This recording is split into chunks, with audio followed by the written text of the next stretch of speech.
Hello friend. जी हाँ, थोड़ा यहाँ कंटिन्यू नहीं थे, लेकिन अब से कंटिन्यू रहेगा। चलिए, आज का पहला सवाल है, कमरे को ठंडा किया जा सकता है। कह रहा है कि कमरे को ठंडा किया जा सकता है। पहला ऑप्शन है पानी के बहने से, दूसरा संपीड़ित गैस को छोड़ने से, तीसरा रसोई गैस से, चौथा है ठोस को पिघलने से। तो इसमें बताना है कौन सा सही होगा। आप लोग बताइए कौन सा सही होगा। तो इसका सही आंसर है पानी के बहने से। जी हाँ, कमरे को ठंडा किया जा सकता है पानी के बहने से। तो इसका सही आंसर है पानी के बहने से। ठीक है फ्रेंड, अगला क्वेश्चन है, प्रकाश में 7 रंग होते हैं। ठीक है, प्रकाश में 7 रंगों को बनाता है। रंगों को अलग करने का क्या तरीका है। कह रहा है कि रंगों को अलग करने का क्या तरीका। पहला ऑप्शन है एक फ्रिज से, सॉरी यहाँ गलत है, फ्रिज में लिखाना चाहिए, टाइपिंग मिस्टेक है, सुधार लीजिएगा। प्रिज्म से रंगों को अलग अलग किया जा सकता है। दूसरा है फिल्टर से रंगों को अलग अलग किया जा सकता है। तीसरा है पौधों के रंगों को अलग अलग किया जा सकता है। और चौथा है रंगों को अलग अलग नहीं किया जा सकता, जो बोल रहा। तो इसका सही आंसर है ए। जी हाँ, प्रिज्म द्वारा अलग किया जा सकता है।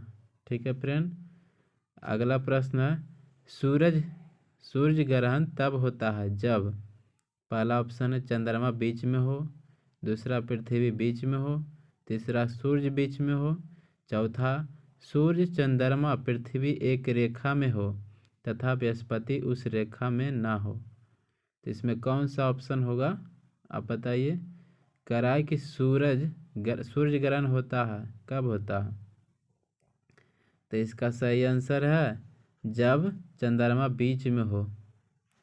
सूर्य और पृथ्वी के बीच में चंद्रमा जब आ जाएगा तो सूर्य ग्रहण होगा। ठीक है फ्रेंड, अगला प्रश्न है, तो इसका सही आंसर है ए।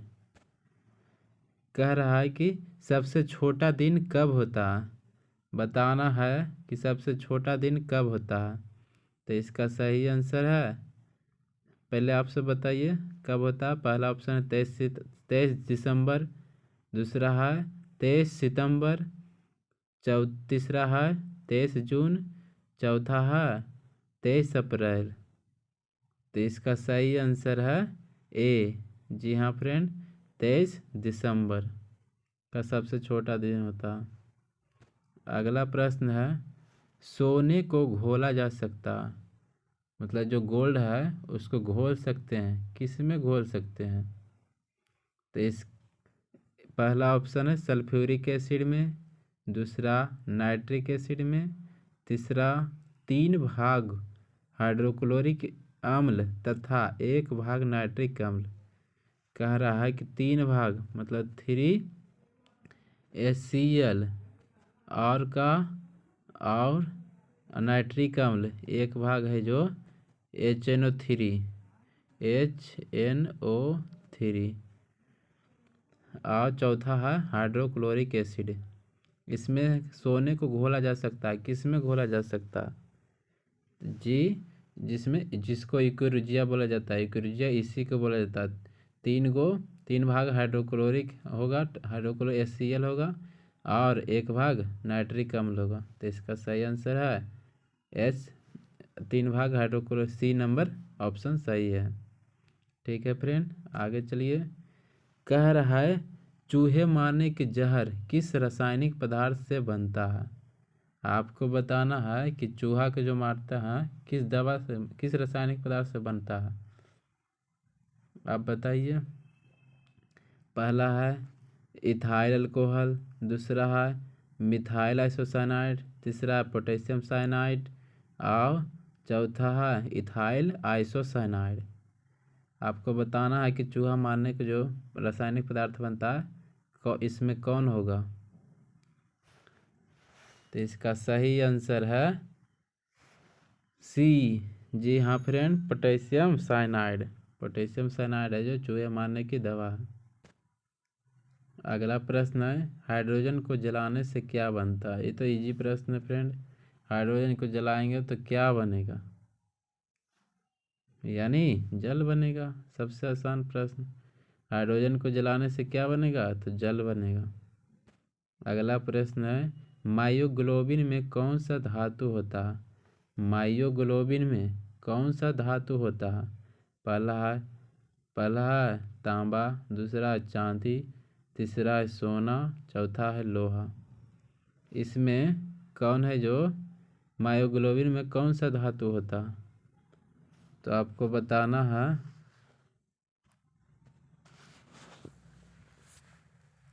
इसका सही आंसर है डी। जी हाँ, मायोग्लोबिन में लोहा पाया जाता है। ठीक है फ्रेंड, आगे चलते हैं। एस्पिरिन कहाँ से मिलती है?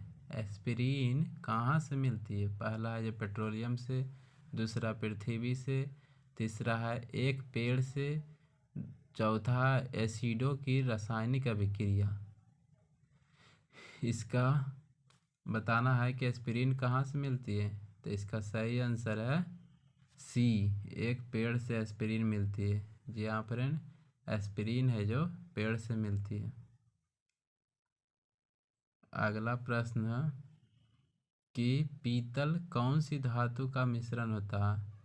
पीतल है जो कौन सी धातु का मिश्रण होता है? कौन कौन धातु जो इसमें रहता है पीतल में किसे किसे मिलकर बना होता है?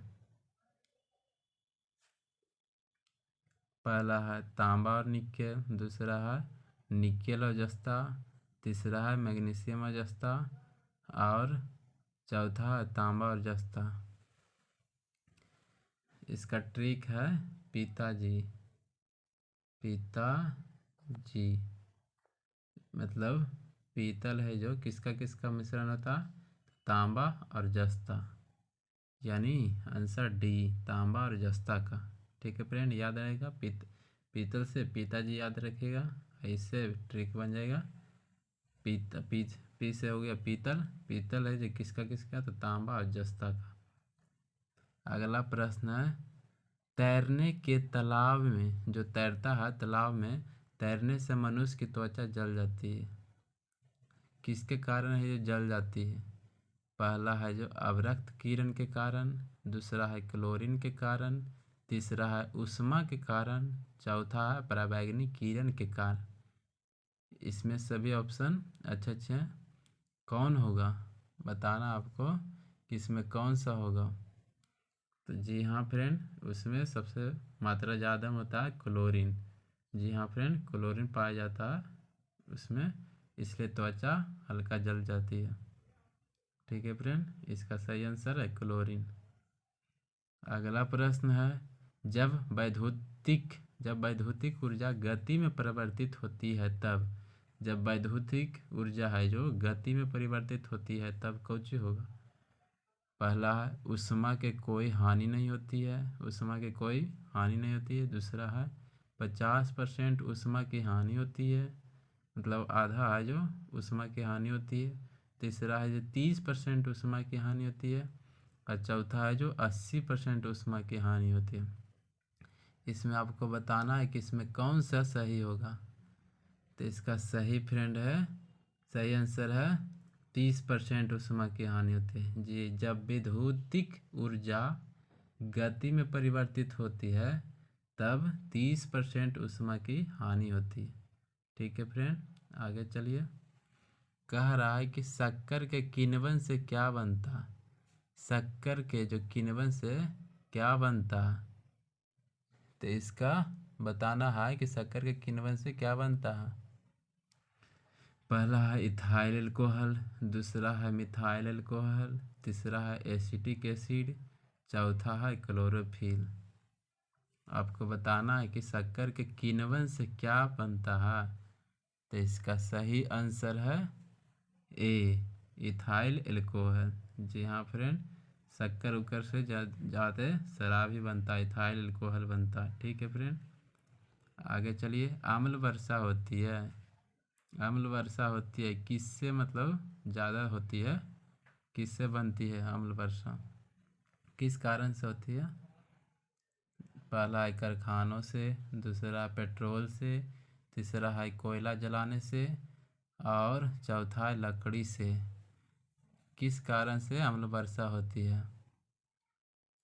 तो इसका सही आंसर है कारखानों से। जी हाँ फ्रेंड, ये सब ज़्यादा कारखानों से केमिकल एकदम हानिकारक निकलता है, इसलिए अम्ल वर्षा इसी से ज़्यादा होता है, ज़्यादा इफेक्टिव करता है। तो इसका कारखानों से सबसे ज़्यादा इफेक्ट होता है, इसलिए अम्ल वर्षा होती है।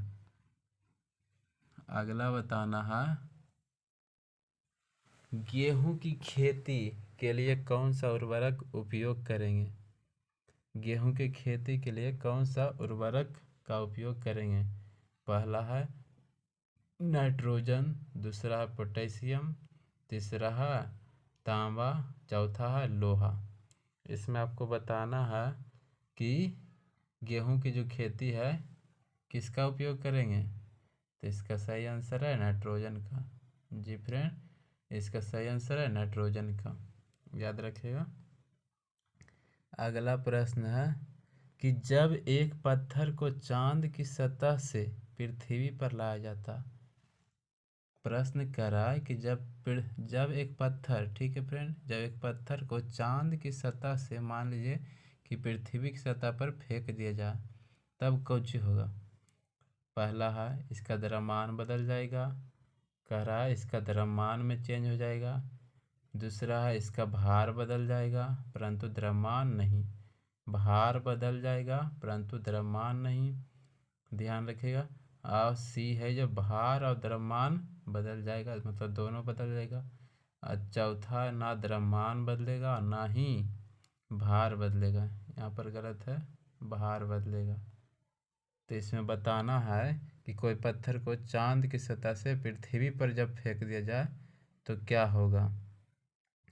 तो इसका सही आंसर है फ्रेंड कि इसका भार तो बदल जाएगा लेकिन द्रव्यमान वही रहेगा, मतलब 5 kg के रहेगा तो 5 kg रहेगा, लेकिन उसका भार में परिवर्तन आएगा लेकिन द्रव्यमान नहीं बदलेगा।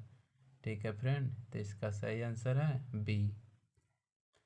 अगला बताना कि आप लिफ्ट में खड़े हैं, लिफ्ट में फर्श पर आपके भार द्वारा बल, कह रहा है कि जब आप लिफ्ट में खड़े हैं, ठीक फ्रेंड, लिफ्ट में फर्श पर आपके भार द्वारा रहा बल बताना है कि कितना होगा।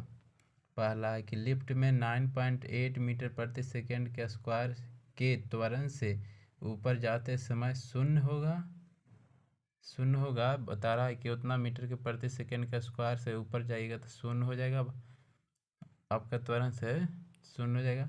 दूसरा, लिफ्ट के 9.8 मीटर प्रति सेकेंड के त्वरण से नीचे आते समय शून्य हो जाएगा। और तीसरा है लिफ्ट के 9.8 मीटर प्रति सेकेंड के त्वरण किसी भी दिशा में जाते समय शून्य होगा, किसी भी दिशा में जाएगा तो शून्य हो जाएगा। और चौथा, लिफ्ट के त्वरण की दर बदलने से प्रभावित नहीं होगा, लिफ्ट के त्वरण की दर मतलब ऊपर नीचे जाएगा तो कोई प्रभावित नहीं होगा। इसको आपको बताना है, तो इसमें कौन सा सही होगा बताए फ्रेंड? तो इसका सही आंसर है बी। जी हाँ फ्रेंड, लिफ्ट के 9.8 मीटर प्रति सेकेंड के स्क्वायर के त्वरण से नीचे आते, जब नीचे आइएगा तब है जे इसका भार है जे शून्य हो जाएगा। ठीक है फ्रेंड, जब देखते होंगे जब लिफ्ट में ऊपर जाएगा तो आपका भार लगता है कि एकदम बहुत वजन में हम समय, और जब नीचे आएगा तो लगता है कि कहाँ हवा में मतलब उड़ रहा है, जैसे मतलब कुछ हमको भारी ही नहीं रहे। देखिएगा कभी लिफ्ट में चढ़िएगा तब समझ में आ जाएगा। ठीक है फ्रेंड, आगे चलिए। आमतौर पर सुरक्षा फ्यूज लगाने के लिए प्रयोग होने वाला तार किस पदार्थ का बना होता है? कह रहा है कि आमतौर पर जो सुरक्षा फ्यूज में जो प्रयोग करते हैं तो तार है जो किस पदार्थ का बना होता है? पहला है जो टीन, दूसरा है जो शीशा, तीसरा है जो निकेल और चौथा है तीन लिखा गया, यहाँ पर टीन होना चाहिए। टीन और शीशा के एक मिश्र धातु को, इसको आपको बताना है कि फ्यूज तार है जो किसका किसका बना होता है। तो इसको आप सभी लोग जानते होंगे कि टीना और शीशा का मिश्रण होता है। ठीक है फ्रेंड, ये है जो फ्यूज है जो शीशा और टीन का मिश्र धातु होता है। ठीक है फ्रेंड, अगला चलिए क्वेश्चन। पीतल के बर्तनों को कलई, जो पीतल के बर्तन होता है उसको कलई करते समय गर्म बर्तन की सफाई के लिए प्रयोग किए जाने वाले अमोनियम क्लोराइड चूर्ण से निकलने वाला धुआं है।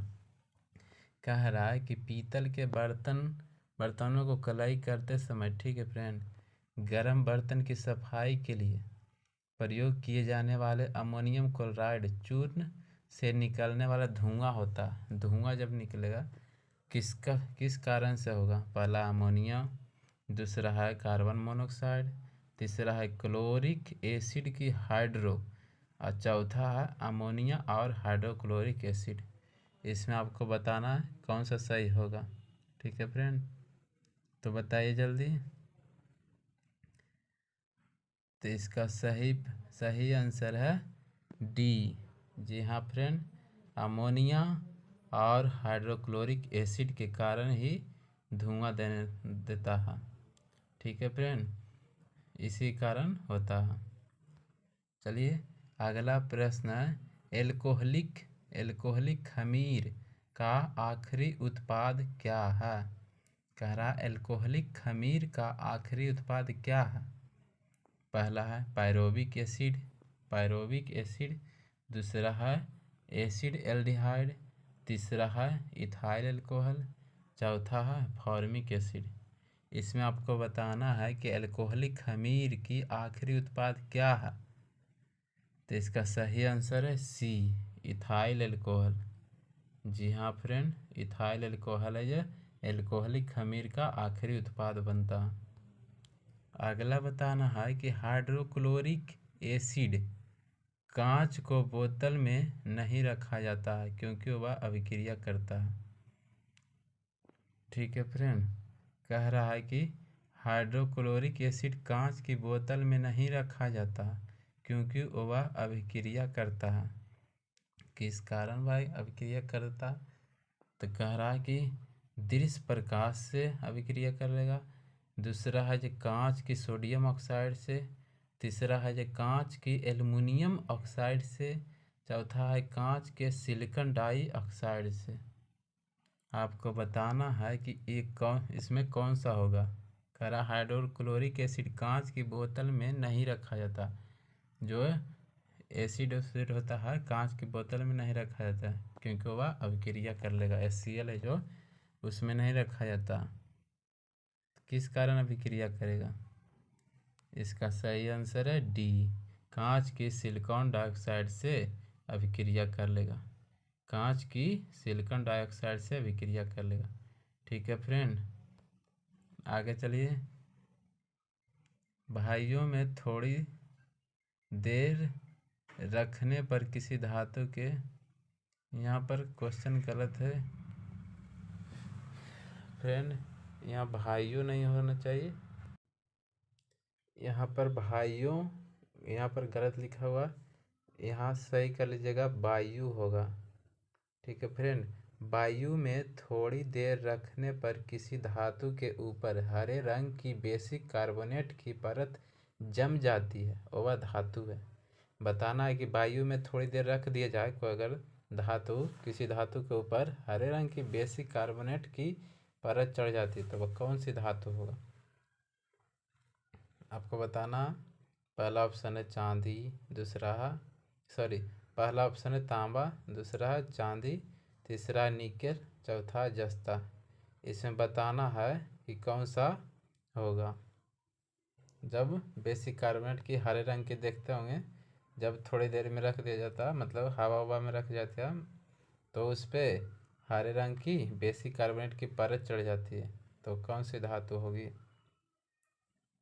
तो इसका सही आंसर है तांबा का। जी हाँ फ्रेंड, तांबा की कार्बोनेट की जम जाती है, इसी कारण हरा दिखाई देता है। अगला प्रश्न है, कच्चे फलों को कृत्रिम रूप से पकाने के लिए प्रयोग में लाई जाने वाले गैस का नाम है। ये तो सभी जानते होंगे फ्रेंड कि कच्चा उच्चा फल में जो देखते होंगे मंडी उंडी में, ये क्या चीज़ का प्रयोग करता है या घर में हम सब आमतौर पर करते हैं?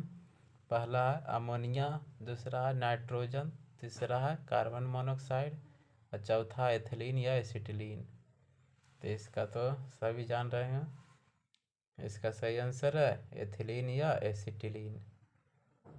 इसी का प्रयोग होता है कच्चा उच्चा फल को पकाने में। ठीक है फ्रेंड, आगे प्रश्न, विस्फोटक नाइट्रोग्लिसरीन है एक क्या चीज़ है? विस्फोटक नाइट्रोग्लिसरीन है एक कौची है? नमक, दूसरा है नाइट्रो हाइड्रोकार्बन, तीसरा है सम्मिश्रण हाइड्रोकार्बन और चौथा एस्टर। इसमें बताना है कि विस्फोटक नाइट्रोग्लिसरीन है क्या चीज़ है? इसका सही आंसर है एक एस्टर है। ठीक है फ्रेंड, विस्फोटक नाइट्रोग्लिसरीन एक एस्टर है। तो ठीक है फ्रेंड, आगे कंटिन्यू रहेगा क्लास। थोड़ा अभी काम था इसलिए नहीं कंटिन्यू हो रहे थे, लेकिन आगे से कंटिन्यू रहेगा। Thank you.